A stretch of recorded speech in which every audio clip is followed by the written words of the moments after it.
Hola, buen día. Buen día, ¿cómo estás, Nadia? Bien, bien.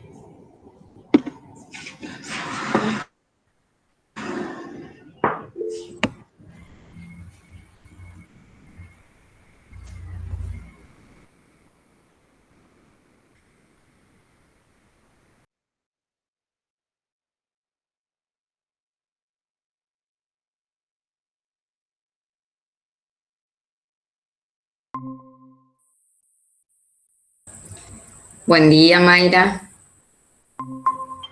Hola, buen día, ¿cómo va? ¿Todo bien? Buen día. Qué frío hoy, ¿eh? Uf, tenía de golpe.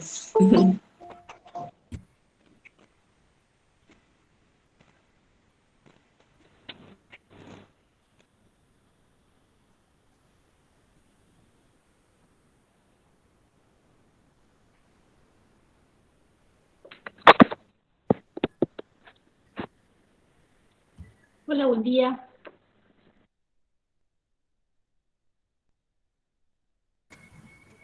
Hola, Paola, buen día, ¿cómo estás?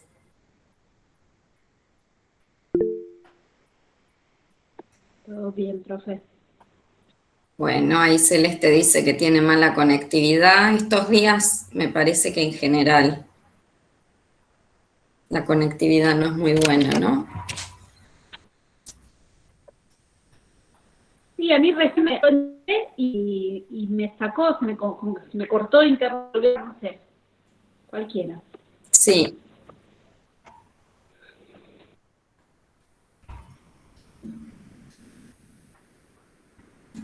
Bueno, vamos a esperar unos minutos, obviamente.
Buen día, ¿cómo andan?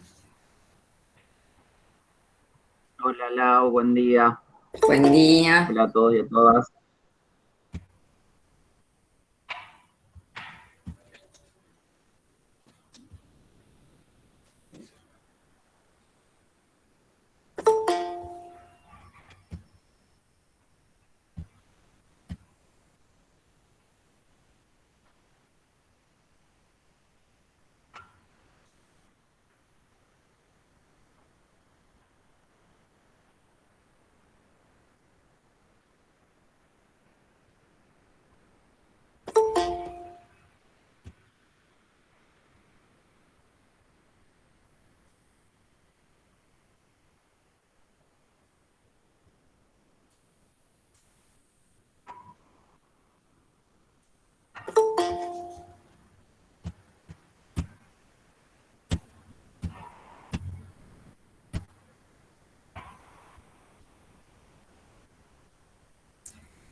Bueno, vamos a esperar un ratito. Ayer me enseñó una estudiante a que pueda verlos a todos. No sabía. Entonces ahora es otra cosa.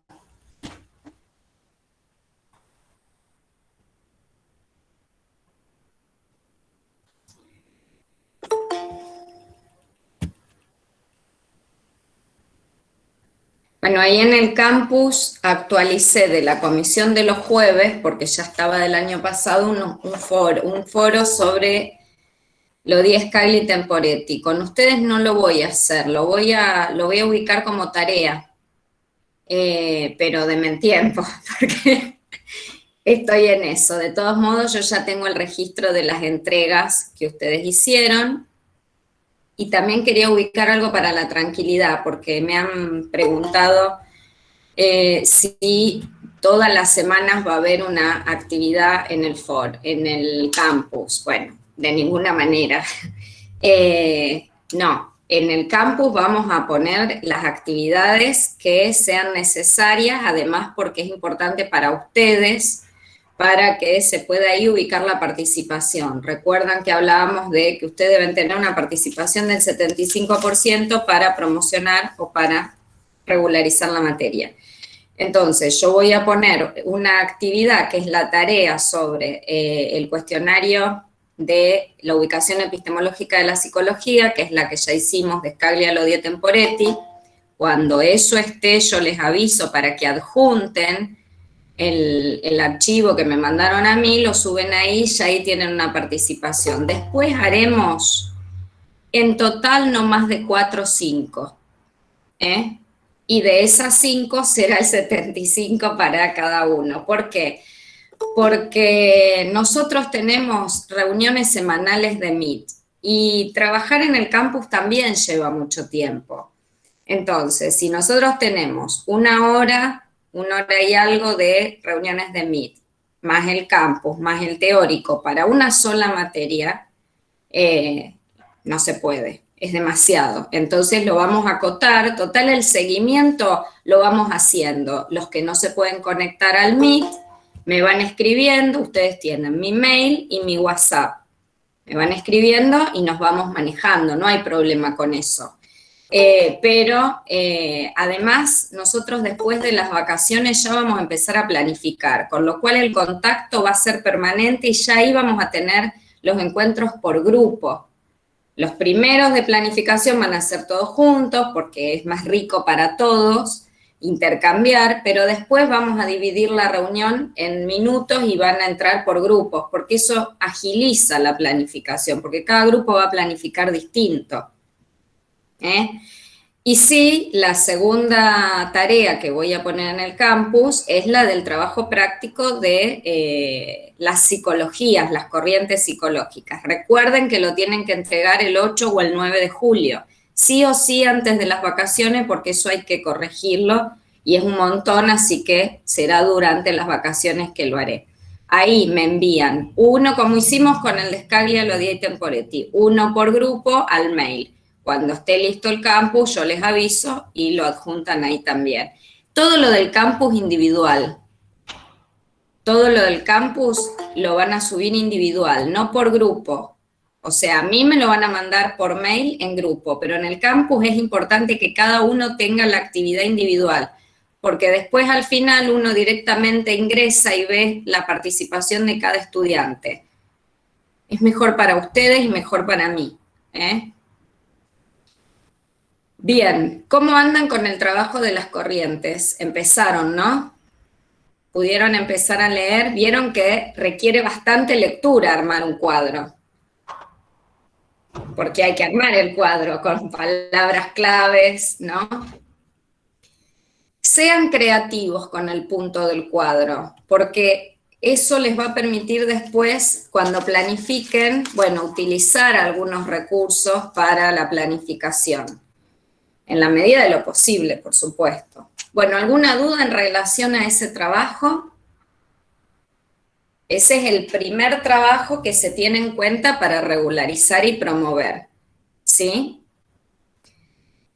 Bueno. Profe, buen día. Yo tengo una duda con respecto a la bibliografía, porque yo la semana pasada no pude asistir y bueno, estuvimos hablando con las chicas del grupo. ¿Puede ser que el texto de Colombo sea de 58 hojas, de páginas, o es solo la introducción que serían 3 hojas nomás? Ya te Por digo. lo que leí en la bibliografía es solamente la introducción. Es la introducción. Sí. Claro, pero no está el texto ese no está dividido en capítulo 1, 2, 3, sino que dice introducción y después da como títulos, entonces de la psicología de la Gestalt, por ejemplo. Claro, Yo no sabía- cuando terminan las preguntas, Vanessa, viste que Sí. hace como muchas preguntas, hace muchos interrogantes, ahí termina la introducción. Ah, Y después en el perfecto. otro título ya empezaría el capítulo 1, por lo que Perfecto. entendí yo. Sí, ahí si puedo te digo la página. La página en Bueno. la que me parece que termina la introducción. La página donde termina, no, a mí no me la sacaron por página, pero Para hacer el cuadro necesitas leer lo otro, porque trabaja las distintas, sitúa las distintas cuestiones de la belleza, de Piaget. Entiendo que es todo el texto. Por eso a mí me parecía también. Bueno, a ver, Pero en sí lo otro lo podés sacar, por ejemplo, de Temporetti. Hay otra bibliografía para armar también el cuadro, porque en sí ese texto no, si son las 98 páginas, no lo terminaría hasta julio en sí. Pero, pero te sitúa bastante en la introducción, es re claro para hacerte como un panorama rápido de las diferentes instancias del siglo XIX y XX en cómo se fueron constituyendo las diferentes corrientes en sí. bien, ahí la síntesis de Juan Pablo, perfecta. Ubiquen algo. Yo tengo una duda, profe. Sí. Porque la semana pasada no me pude conectar, entonces empecé a leer, pero no tengo claro si en algún lado encontramos las consignas del trabajo práctico. Yo se los dejé en el grupo, lo vuelvo a dejar nuevamente. Ah, no, lo busco. Bueno, si no, Se me debe haber lo pasado. pongo de nuevo. Está en el Ahora grupo. busco. A ver, ustedes saben que la materia consiste en poder planificar una unidad de un plan anual. Nuestro plan anual de didáctica y currículum y de cualquiera de las materias tiene un programa. Entonces, les sugiero que siempre vayan al programa. En el programa dice introducción. De todos modos, es cierto que, a ver, ustedes pueden leer todo el texto si quieren y pueden leer otra bibliografía. Eso tienen que ubicarlo en función de las consignas. El texto en el programa es la introducción y hay otro material. Por supuesto, el que quiere leer todo el texto lo puede leer, a ver, eso no hace falta ni que lo diga. El tema es responder a las consignas. Siempre que tengan bueno, ustedes esto ya lo saben, muchos son docentes, vayan siempre a los programas. Es muy común cuando preparan la materia que preguntan, se van. Bueno, hay un programa donde se articulan los contenidos, uno tiene que dar cuenta de todo el texto, pregunto, cuando se prepara un examen, a ver los compañeros docentes. Uno cuando se encuentra con un texto, ¿tiene que dar cuenta de todo el texto o tiene que dar cuenta de la articulación de contenidos que figuran en el programa en cada unidad? Bueno, eso es fundamental, porque yo veo que por ahí se la vuelan, por ejemplo, con cuestiones que no hacen a lo que nos interesa. No nos interesa reproducir el texto, nos interesa tomar determinados conceptos, contenidos, para realizar articulación. Tampoco sirve el concepto solo. Hay que realizar una articulación. A veces es común cuando rinden libres, por ejemplo, que se conectan al Meet y los hacemos desconectar y decimos en 1 hora y media conectate. Ay, ¿no me tengo que quedar conectado? No, porque no van a reproducir un texto, van a hacer preguntas, van a responder preguntas de relación. No hace falta que los estemos mirando tipo panópticos a ver si se copian o no se copian. Las preguntas siempre van a intentar ser de relación, ¿no? Entonces busquen siempre eso. Ahí dice la introducción, el que quiera leer el texto entero, bienvenido sea. Hay otro material y recuerden que ustedes pueden agregar otro material que les parezca pertinente. Y agréguenlo después al final porque a veces nos suma para después poder incorporarlo al año siguiente, por ejemplo, si fue un buen material. ¿Sí? Bien. Perfecto, profe. Y otra duda. Sí. El de Jimeno Sacristán y Pérez Gómez, ese yo no lo encontré en el campus. No sé si Empieza alguno con el apellido de Pérez, Vanessa.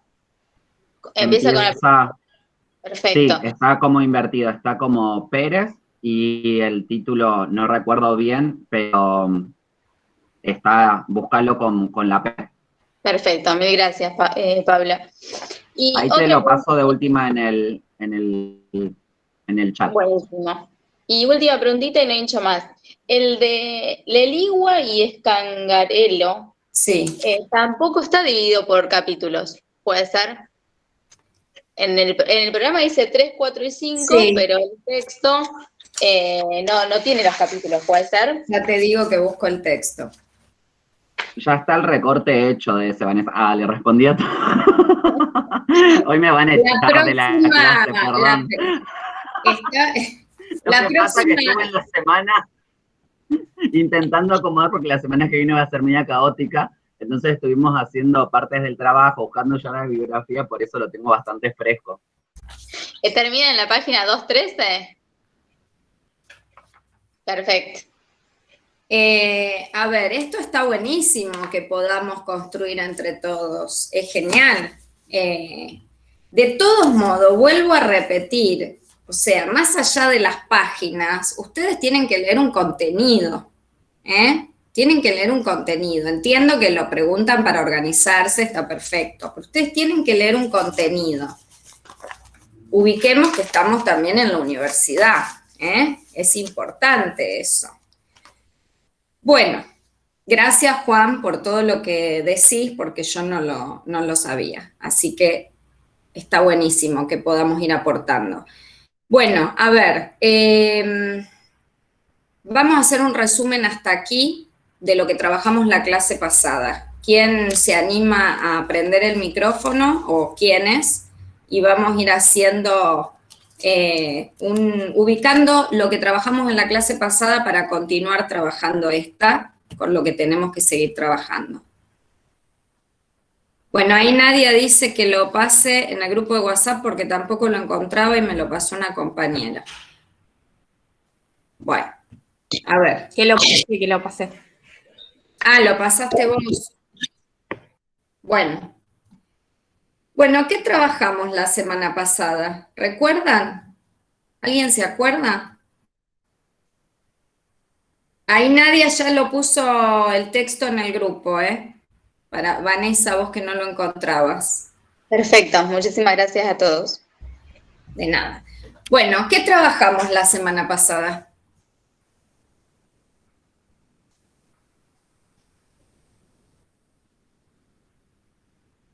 Yo no asistí, si no Bueno. podríamos hablar. Tengo nota de que trabajamos sobre el texto de Margarita Poli de sobre los analizadores naturales. O sea, que el aula sería la observación como analizador natural, perdón, la observación de una clase como analizador natural. Y bueno, y también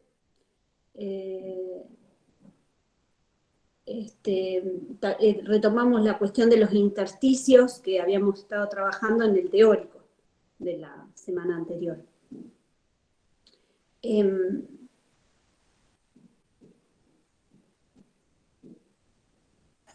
Sí, hablábamos del... Está silenciada, profe. Perdón, ahí está. Hablábamos del texto de Poggi como toma la observación como dispositivo analizador natural, que es justamente lo que nosotros no vamos a poder realizar. ¿Sí? Eso nos servía para ubicar el perfil diagnóstico de grupo. Nosotros vamos a utilizar para planificar ¿qué documento? El diseño curricular jurisdiccional. Bien. Entonces, en el diseño curricular jurisdiccional, ¿con qué nos vamos a encontrar?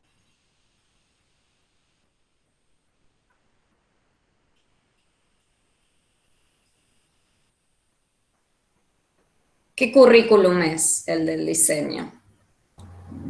Macro. Nivel de especificación macrocurricular, muy bien, los lineamientos del Estado para el sistema educativo, pero ¿qué currículum encontramos en el diseño curricular jurisdiccional? Si es lo Sería el currículum prescripto. Perfecto, el currículum prescripto. Entonces, ahí vamos a encontrar los contenidos, los contenidos a enseñar. Después, según lo que decía Paola, según el concepto de desarrollo curricular, que es esa adaptación que se hace de lo prescripto, a nivel institucional y a nivel áulico, el docente va a hacer uso del intersticio. Según su posicionamiento, lo hará como punto de articulación o como punto o como depósito. Bueno, dentro del diseño curricular jurisdiccional de psicología, los contenidos, tenemos la adolescencia, ¿sí? Ya lo vamos a trabajar, que aparece la adolescencia como construcción histórico-social. Y dice, enfoques para pensar la adolescencia, sociohistórico, biológico, psicológico, psicoanalítico. Bueno, entonces, hoy ya no hablamos de adolescencia, hablamos de las adolescencias. ¿Qué les parece a ustedes? ¿Qué caracteriza las adolescencias? ¿Qué significa ser adolescente? Es importante para el docente, nosotros vamos a planificar para nivel medio, y el título nos habilita para trabajar en secundario. Es fundamental que el docente conozca las características del grupo con el que trabaja, no solamente de ese perfil diagnóstico de grupo, sino que si vamos a trabajar con adolescentes, tenemos que poder ubicar qué le pasa a un adolescente, en qué momento de la constitución subjetiva se encuentra, qué trabajos debe realizar, porque eso está íntimamente relacionado con el proceso de enseñanza-aprendizaje. Cuando hoy actualmente se habla de fracaso escolar, ustedes ven que todo el tiempo se habla de fracaso escolar. Bueno, cuando hablamos de fracaso escolar de un niño o de un adolescente, es importante preguntarnos por qué no aprende ese niño y ese adolescente y quiénes están implicados en ese llamado fracaso escolar, porque no es una cuestión individual. Es una cuestión que atañe a diferentes actores, a los docentes, al sujeto, al niño o al adolescente, a los padres y a la sociedad en su conjunto. Entonces es importante que conozcamos, si trabajamos con niños o adolescentes, en qué está sucediendo a nivel subjetivo en ese momento. Ustedes saben que la adolescencia también es un momento de constitución subjetiva, no es un momento biológico, orgánico, ni se trata de una cuestión cronológica. Si bien el psicoanálisis clásico no establece demasiada diferencia, sabemos, porque además tenemos que conocer las características del grupo o del momento de constitución subjetiva también según un contexto sociohistórico, teniendo en cuenta las marcas de la época. Entonces, ¿qué conocen ustedes o qué recuerdan de la adolescencia? Primero, ¿por qué hablamos de las adolescencias? Tiene que ver con esto que estamos diciendo, ¿no? ¿Por qué hablamos de las adolescencias? Y porque los contextos, uno que van cambiando y otro que pasa como por ejemplo con la categoría de infancia también, como hablábamos la otra vez o las primeras clases, ya no se puede, digamos, unificar todo en una sola cosa, sino que ya ahora, digamos, los contextos y los tiempos van cambiando. Ahora, a mí, por ejemplo, cuando uno habla de adolescencia, también al ubicarlo como una etapa, también crítica por ahí, no solo biológica, como decía usted, sino también que tiene que ver con las cuestiones emocionales y todo que va sucediendo. Hoy, por ejemplo, está también todo el tema de las tecnologías con los adolescentes, cuestión que antes en el concepto esta categoría, digamos, no aparecía. Entonces, por eso justamente hay que hablar de adolescencia, sino adolescencia. Me da impresión. Exactamente, exactamente. Y bueno, y si hablamos de eso que sucede a nivel de armado psíquico y de constitución subjetiva, ¿qué saben que sucede en la adolescencia? ¿Han hecho el seminario de adolescencia? Bien, bueno. Está también el de orientación vocacional de Diana Rossi y está el de Estela Firpo. Bueno, ¿qué saben? Es importante que ubiquemos por lo menos las características y lo que sucede en la adolescencia. porque después es muy común cuando se trabaja en el aula que los docentes se quejen de ciertas cuestiones que tienen que ver con los adolescentes, que está íntimamente relacionado con lo que debe suceder en ese momento, de Sí, constitución subjetiva. No hice los seminarios, ahora los quiero escuchar a los compañeros que lo hicieron, pero lo primero que me sale pensar es el proceso de identificación, por eso tan ligado a lo sociocultural. Es cierto que el psicoanálisis en sus orígenes no ha trabajado la categoría de adolescencia, me parece que porque culturalmente no estaba la categoría de adolescencia, pero sí podemos pensar a partir del cuerpo teórico del psicoanálisis, este momento tan importante en el cual alguien toma de la cultura las insignias que le van a servir para constituirse a nivel identitario. Totalmente. Por eso es tan importante el problema cultural, ¿no? Totalmente. Es un momento de muchísima fragilidad, porque precisamente, para decirlo vulgarmente, se está armando, y entonces es muy proclive a desarmarse. De ahí hay situaciones gravísimas en la adolescencia que tienen que ver con no armarse, o con la posibilidad de desarmarse si no está sostenido, ¿no?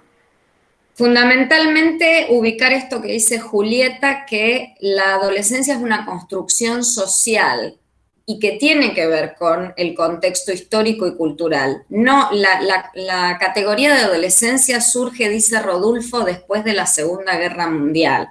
Recomiendo, si quieren después le dejo en el grupo, leer Rodulfo para trabajar adolescencias, porque él habla muy bien, muy claramente sobre los trabajos psíquicos del adolescente, que para un docente es fundamental conocerlos, porque el proceso de enseñanza-aprendizaje está íntimamente relacionado con el lugar del otro, ¿no? Y sabemos que en la adolescencia el lugar del otro es fundamental. En relación a lo que dice Julieta, la identificación, el proceso de identificación es fundamental. Es fundamental. Y ahí también se ve la importancia del par, el lugar del semejante, fundamental en la adolescencia. Es lo que permite hacer un recorrido en esto que Rodulfo dice como uno de los trabajos, el pasaje de lo intrafamiliar a lo extrafamiliar. Es a través de la función del otro, del amigo, del par, del grupo social. Profe, hace poco, ahora no me acuerdo, pero después la voy a buscar, hay un artículo en revista Topía de Carpinteros que habla sobre la adolescencia y lo que viene surgiendo últimamente con este contexto de pandemia, y habla específicamente y pone el concepto de cuerpo como un indicador social, ¿no? Y él habla específicamente de esto, cómo sucede, ¿no?, en la adolescencia, y después, bueno, empieza a hablar del concepto de siniestro, que dice que aparece cuando lo familiar se vuelve desconocido, que no tiene mucho que ver con esto tal vez, pero también me parece importante esto, destacar el cuerpo como un indicador social, ¿no?, en la adolescencia, y que hoy aparece, digamos, estudiándose ese indicador social, ¿no?, también porque son cambios que, pienso yo, ¿no?, como profesionales de la salud y como psicólogos, estamos un poco descubriendo cuáles son, ¿no?, esos cambios. Un momento bastante nuevo, más allá que es un indicador social siempre en la adolescencia del cuerpo. Sí, en relación a lo que vos decís, desde ya, y se ven en las presentaciones clínicas, cómo va variando los motivos de consulta a adolescentes. Pero muchas veces esto es fundamental como docentes, como profesionales en la salud desde ya, pero también como docentes, que no patologicemos cuestiones que tienen que ver con situaciones propias de constitución subjetiva del momento. Por eso es tan importante conocer qué le pasa a un niño o qué le pasa a un adolescente en ese armado psíquico, ¿sí?, y en esa producción de subjetividad, esta diferencia que establece Silvia Bleichmar entre el armado psíquico y la producción de subjetividad. Es muy importante porque hay una tendencia que tiene que ver con el mercado, claramente, de patologizar las infancias y las adolescencias, ¿no? Entonces, lo que produce eso son circuitos denigrantes que, si no estamos atentos, terminan cronificando a un niño o a un adolescente de cuestiones que después no se salen. y no hay ahí algo que sea considerado patológico. Entonces es muy importante porque el sistema, el mercado, produce esto. Hay un libro muy interesante que es de Gabriela Dueñas y León Benazayac, que se llama Invención de Enfermedades. Es bien clínico el libro, pero, habla cómo, ustedes conocen el síndrome de déficit de atención por hiperactividad. Bueno, ahí plantea cómo un laboratorio saca una droga y hay que inventar una patología para vender la droga, ¿no? Entonces, cómo además los diferentes actores sociales entran al servicio, cómplices, gravísimo, de esta situación. Entonces, empiezan a generar circuitos de los cuales después no se sale. Un niño no aprende. En mi época y en la de muchos de ustedes, el que no era el burro o el quilombero, y quedaba ahí. No se patologizaba, ¿no? Era el que hacía quilombo, el que se portaba mal, el que se peleaba con todo, o el burro que no aprendía. Eran esas cuestiones. Ahora es la etiqueta con un diagnóstico médico, porque además también hay que ubicar esto. ¿Qué sabe un médico de psicopatología? No mucho. Entonces, cuando llega un niño pequeño a un pediatra y el pediatra lo manda al neurólogo y el neurólogo ya le manda el diagnóstico y después la medicación y después viene el PUD y después viene la integración escolar y después el combo de tratamiento, ya está. ¿Cómo llega ese sujeto a la adolescencia? Bueno. Y está buenísimo, Laura, porque esas derivaciones muchas veces salen de la escuela. Exactamente. Y muchos de nosotros somos los psicólogos que no hacemos el proceso de admisión y los tomamos y patologizamos. Entonces, el vínculo escuela-psicólogo, que algunos de nosotros seremos y otros no, es re importante para pensar esto. El trabajo actualmente es sí o sí interdisciplinario. No hay otra manera. Hay una cuestión, una crítica que debemos hacer los psicoanalistas, sobre todo los trabajadores de la salud mental en general, pero sobre todo los psicoanalistas. Hay que salir del consultorio, hay que ir a las escuelas, no hay que evangelizar a los docentes. Necesitamos el saber del docente, así como necesitamos trabajar con los padres en el lugar de padres, no culpabilizarlos, sino poder trabajar con ellos alojándolos. También necesitamos alojar a los docentes y escucharlos, porque el saber del docente es fundamental para poder hacer un diagnóstico diferencial y para poder trabajar interdisciplinariamente. Hay una cuestión, el docente debe saber, debe conocer en qué anda ese niño o ese adolescente que está aprendiendo. ¿Por qué no aprende? ¿Qué pasa? ¿No? Y para eso necesita el trabajo con nosotros y con otros profesionales.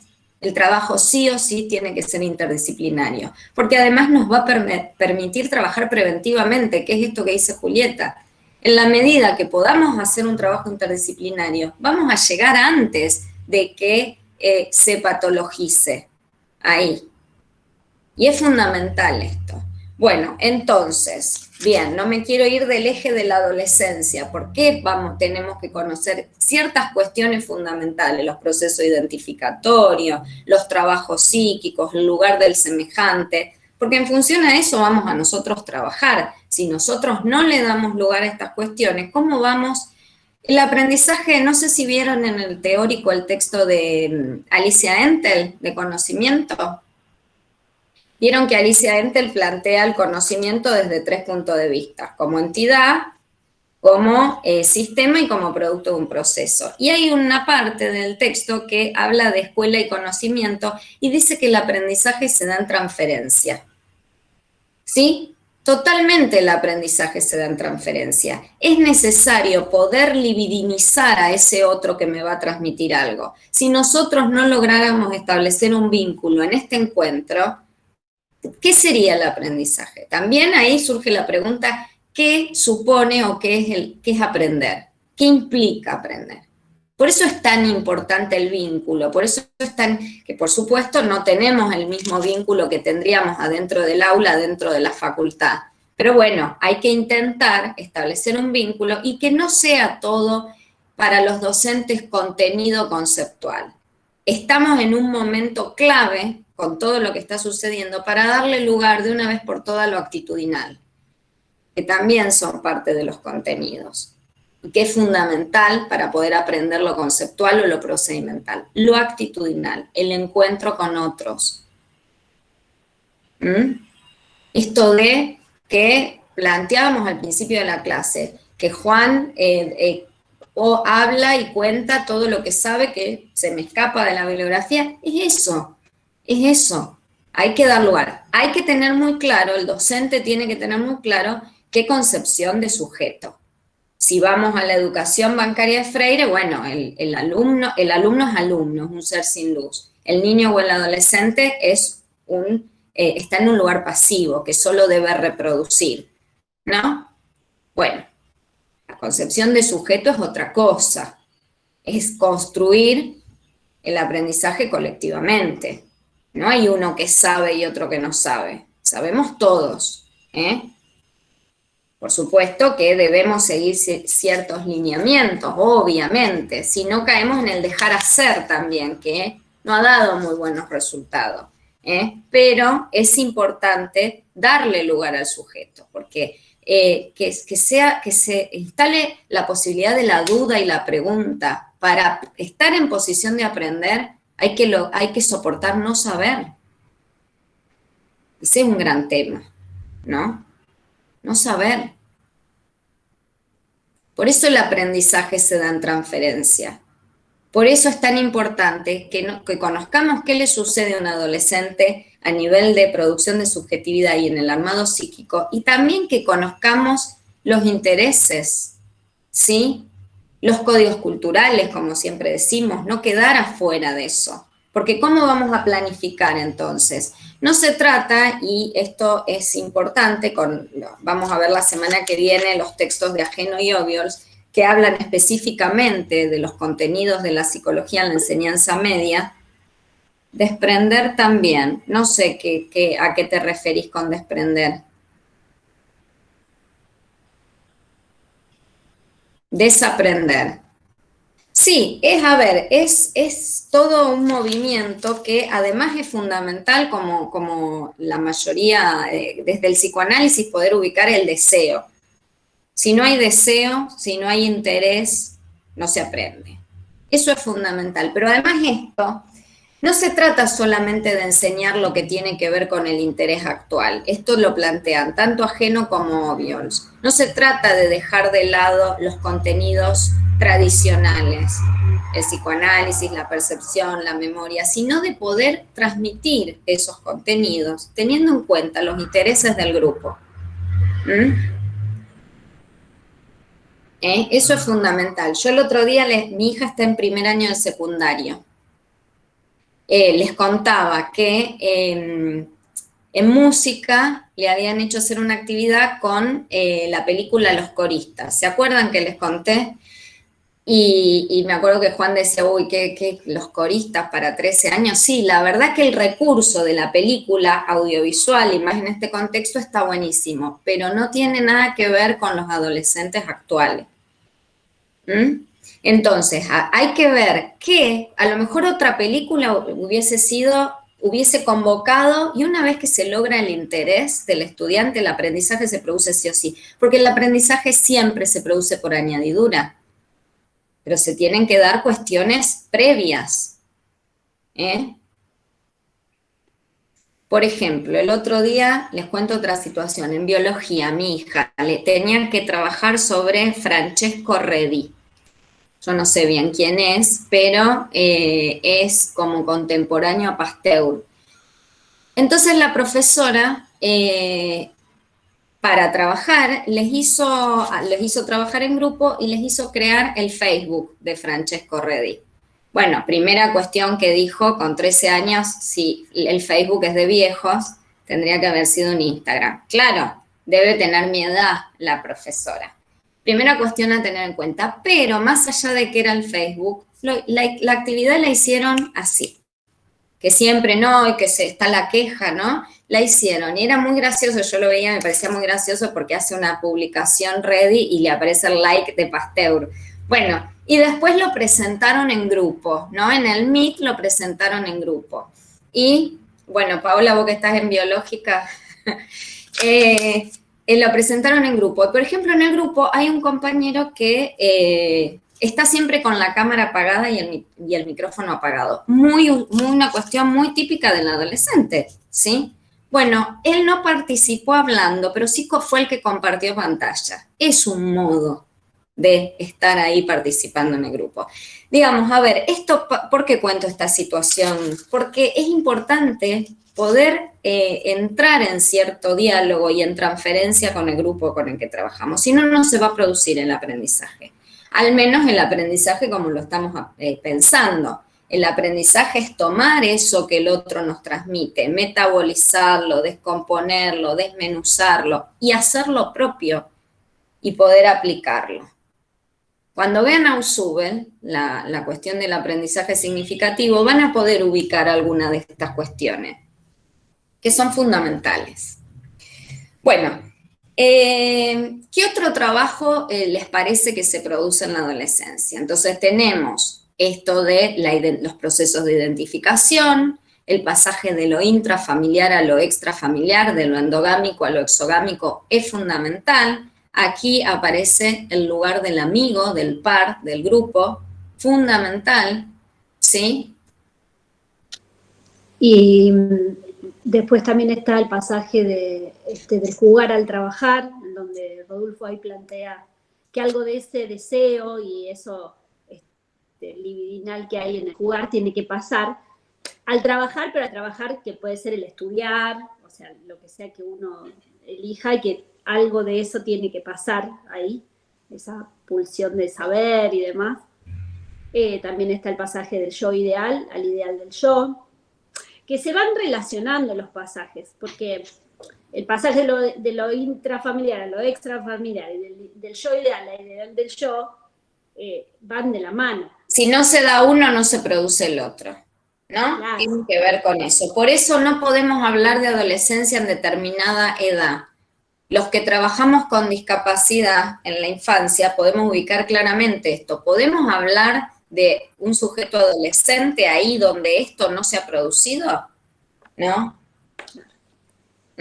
Donde no se dan los trabajos. También hoy en día, digamos, como dice Obiols, creo que habla de la sociedad posmoderna, ¿no? De esta cuestión de que están muy influidos por una imagen de un adolescente, cómo debe ser un adolescente, ¿no? Hay una imagen de cómo debería ser un adolescente, y esa imagen empieza, o sea, a verse y a impactar en las niñas y los niños a temprana edad hoy en día. Entonces, es porque siempre pensar lo psíquico, lo biológico, lo social en una retroalimentación y que se están no solo interactuando, sino modificándose. Entonces, eso puede impactar también en los procesos puberales.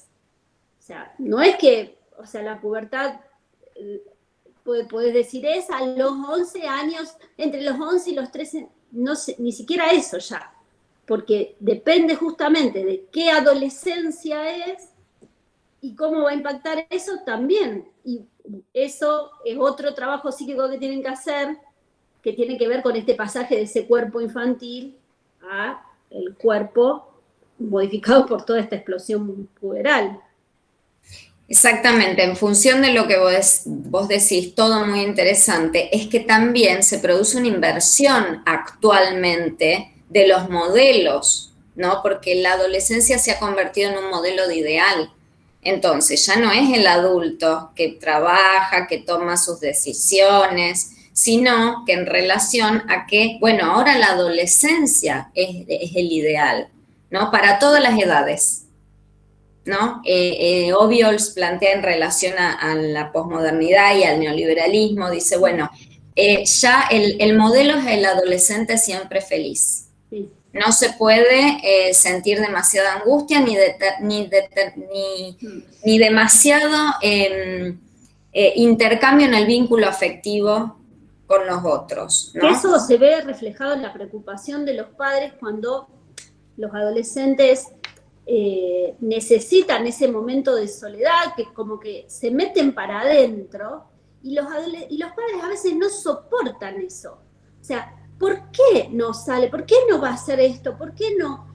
O sea, en eso de que ellos en todo este trabajo psíquico tan complejo que están realizando, a veces se meten para adentro y también sucede que los padres por ahí no... Bueno, yo tengo una hija de 16 y uno de 21 y es como que, bueno, con uno ya lo pasé, con la otra todavía lo estoy pasando y es eso de los padres saber regular, estar cuando se necesita estar y también saber apartarse en el momento en que es necesario que ellos tengan. Y eso es lo que les pasó ahora con...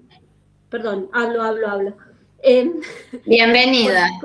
Bienvenido sea. Con esta virtualidad, ¿no? En que han perdido por ahí ese espacio que tenían con sus amigos en la escuela, en el que podían por fuera de la mirada de los padres. Tal cual. ¿No? Fundamental. Fundamental. Bueno, a eso me refiero con que hay que conocer lo que sucede para no patologizar. Yo creo, Laura, disculpa, que es importante, son muy importantes los duelos en la adolescencia, que creo que no se toman para nada en cuenta por lo que decía Paola. El duelo de la infancia a la adolescencia, los cambios de la primaria a la secundaria, que hacen un duelo de los amigos que tenían en la primaria, el dejar la secundaria, el del cuerpo, ¿no? El cambio del cuerpo que se va produciendo continuamente. Y como que esto en la cultura actual no se permite, es lo que vos decías, el adolescente tiene que estar siempre bien o es patológico.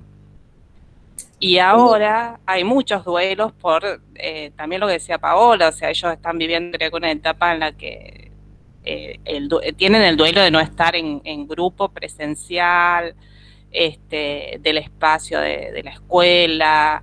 Pero además el trabajo del duelo, teniendo en cuenta la pandemia, implica ciertos rituales culturales, ¿sí? Que nos posibilitan el trabajo del duelo. En el caso de los chicos que terminaron la primaria o que terminaron la secundaria en pandemia, esos rituales culturales no son una pavada que no hayan estado. La graduación, cómo es, bueno, se ha hecho algo, pero obviamente el último primer día, el viaje de egresado, no son cuestiones, no son pavadas, tienen que ver con rituales culturales que, como dice Cristina, permiten empezar algo del trabajo del duelo.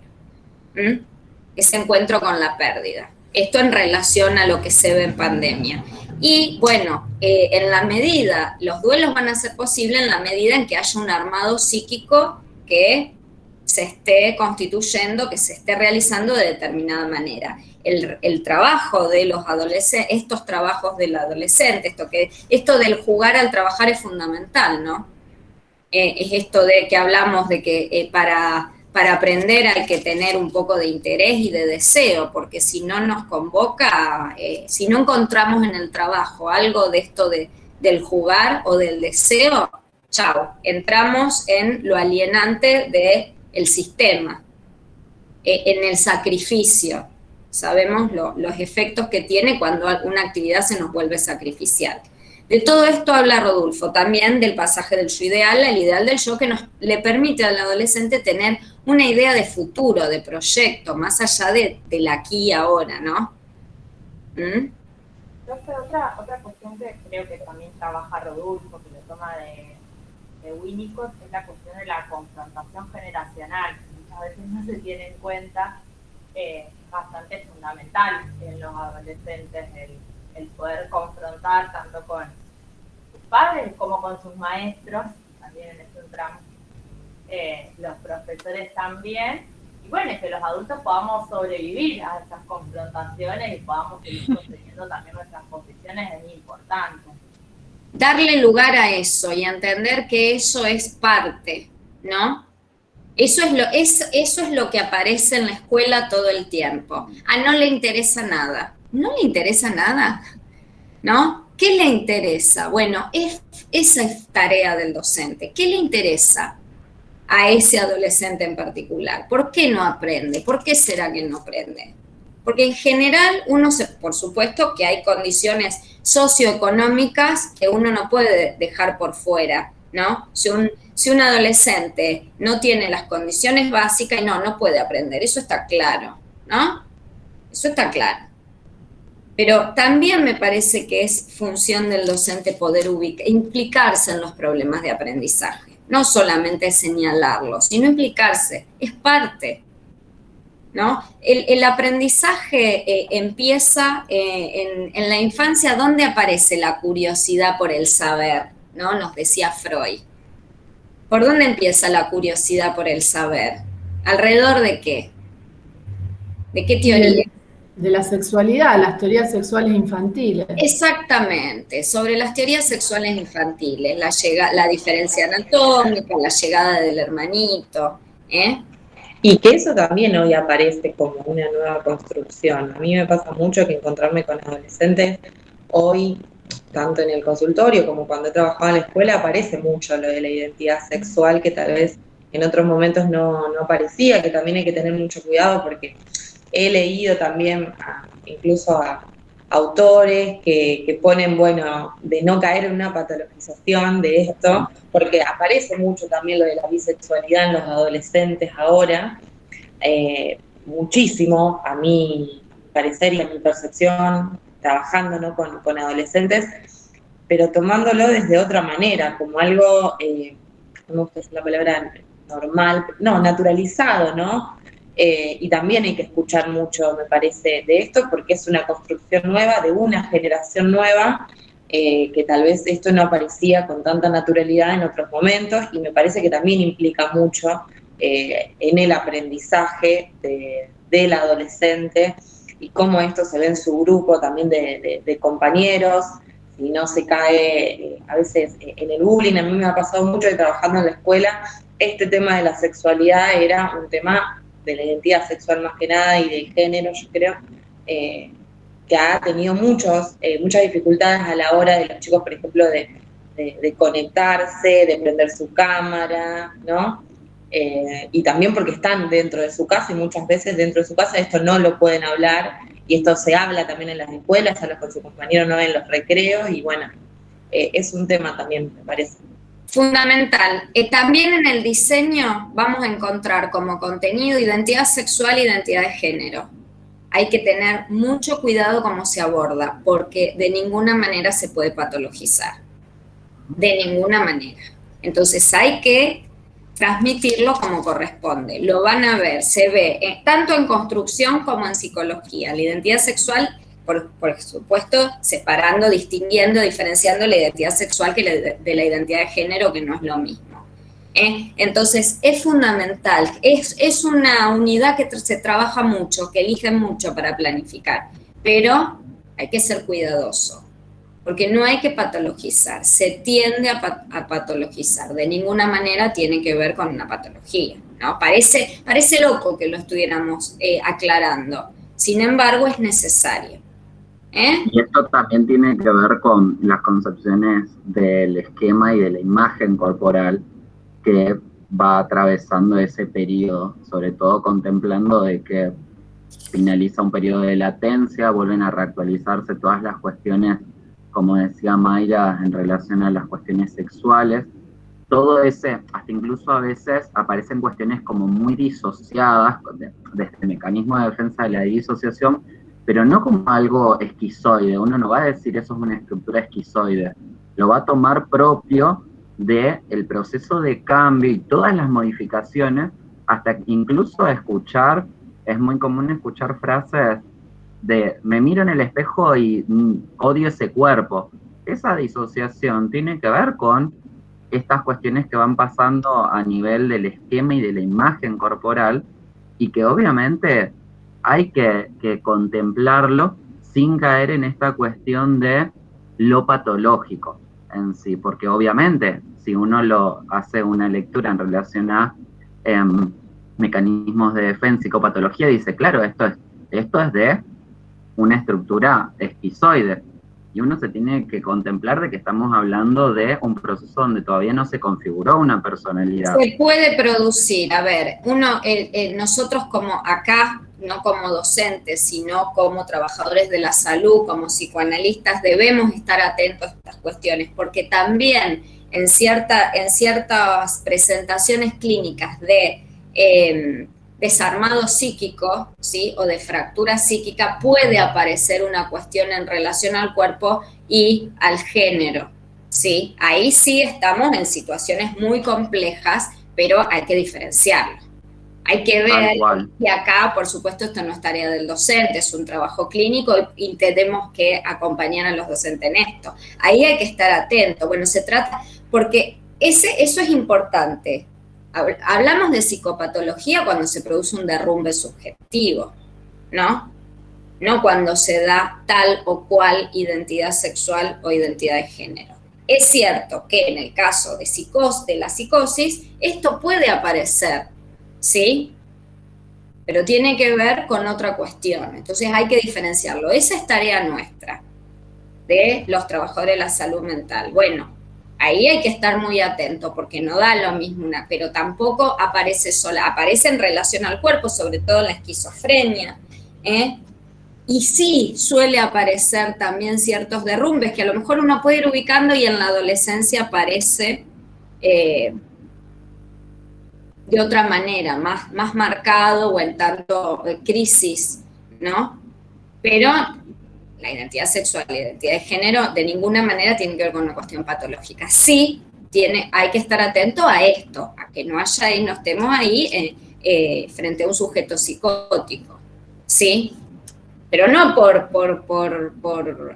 estigmatizar, sino porque requiere un trabajo diferente, ¿sí? Desde la salud requiere un trabajo diferente, un abordaje diferente, porque puede ser no diferenciarlo y que se nos pase eso por alto, implica un agravamiento del sujeto y un sufrimiento enorme. En ese sentido lo digo. Bien. Bueno, a mí lo que me gustaría es que para la semana que viene, en estos grupos que ustedes ya tienen armados, que vienen trabajando, puedan preparar los textos de Ageno y Obiols y exponerlos por grupos en relación a, bueno, primero estas cuestiones que fueron hoy ubicando, que bien iba marcando Paola en relación a la subcultura psi, a la posmodernidad, a los contenidos, ¿no? Tanto Ageno como Obiols hablan de qué contenidos enseñar y por qué enseñar esos contenidos, que también quiero que puedan criticar estos textos, porque el de Obiols es del 2001, ¿sí? Previo al estallido de diciembre del 2001, y el de Ageno es del 97. Yo era adolescente en el 97. ¿No? Entonces, poder criticarlo, ¿por qué? Porque no estamos en el mismo contexto. Y hay una cuestión que plantea Obiols en relación a lo que culturalmente se dice de los adolescentes, y dice, bueno, la historia es algo que ya pasó a la historia. El adolescente ha podado el vocabulario, ¿sí? Ya no puede expresar lo que piensa, ¿no? Bueno, ¿les parece que después del estallido de la crisis del 2001, sobre todo a partir del 2003, nos encontramos con estos jóvenes? No, de ninguna manera. Entonces es importante hacerle una crítica. Está bueno leerlos estos textos para también criticarlos. Las cuestiones que quiero que tengan en cuenta son, ¿cuáles son las nociones principales que plantean Ageno y Obiols con respecto a la enseñanza de la psicología en la escuela media? ¿Y qué aspectos les parece que serían necesarios priorizar referidos al contexto actual? No solo de pandemia, sino a esto que decimos, ¿no? A un momento sociohistórico, que no tiene que ver con el de la época en que fueron escritos estos textos. En relación a esos ejes disparadores, esas preguntas, estos son solo disparadores, Cada grupo pueda poner en discusión. ¿Podrías repetir el segundo eje que se me cortó? Sí. ¿Qué aspectos les parecen? Se los dejo también en el grupo, si ustedes quieren. Son ejes disparadores, no descubro nada nuevo, ¿no? pero como para que tengan en cuenta la discusión, ¿qué aspectos les parecen que sería necesario priorizar referidos al contexto actual? De pandemia y no solo de pandemia. La pandemia tampoco llega en cualquier momento, ¿no? Entonces, estas cuestiones, que cada grupo pueda poner en discusión estos textos y después, la semana que viene, por grupo lo van exponiendo en el sentido, a ver, cuando digo exponer, siempre aparece, no, es esto que hacemos todos los encuentros, es ponernos a charlar, tratar de construir colectivamente una idea. Eso es lo que yo entiendo como aprendizaje.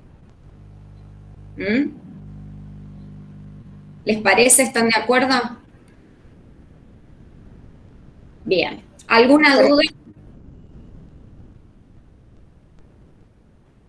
Sí.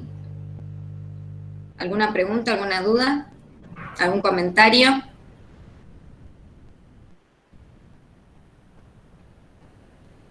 ¿Nada?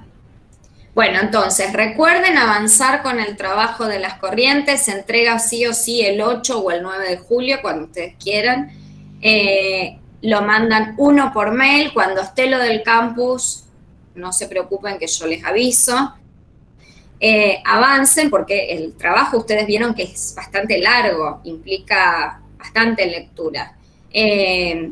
Cualquier duda, me escriben por privado, nos podemos reunir para hacer algún encuentro de consulta, y si no, nos vemos la semana que viene con esta actividad de obvios y ajeno, que tiene que ver con los contenidos. A ver, si ubicamos a nivel programa, son los contenidos de la enseñanza de la psicología en la escuela media, que los vamos a encontrar en el diseño. Hoy ubicamos la adolescencia. Era importante, antes de meternos en estos textos, poder ubicar algunas características de la adolescencia, porque además está como contenido, como eje conceptual en el diseño. Y también está, ya que salió, identidad de género e identidad sexual. Y el cuerpo, también aparece el cuerpo. Ya después, cuando nos metamos en el diseño un poquito más adelante, ya dentro de poco vamos a leer todos los contenidos. Y llevé a digitalizar, hoy lo tengo que ir a buscar, 2 libros, 2 manuales de psicología, y voy a llevar uno de construcción también, porque el año pasado no, quedaron adentro de la facultad y no los pudimos sacar. Este año pudimos, justo antes de las restricciones, poder sacarlo. Entonces digitalicé los 2 más actuales, que no son muy actuales, pero para que ustedes puedan después, para planificar, tener material, más lo que ustedes quieran construir como ficha de cátedra. Bueno, ¿vamos bien? ¿Se va entendiendo, se va realizando, se va articulando los temas? Sí. Bien. Bueno, cuídense mucho. Nos vemos el viernes. Un beso. Gracias, Laura. Chao. Muchas gracias. Un beso. Chao, profe. Chau, chau. Chao. Hasta luego, chao.